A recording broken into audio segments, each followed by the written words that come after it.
Notes tell us how high or low to play by their placement on a line or space of the music staff, and how long to play by their shape.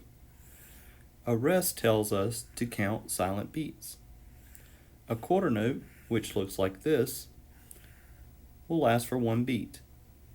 A quarter rest, which looks like this, is one silent beat, or lasts for one silent beat.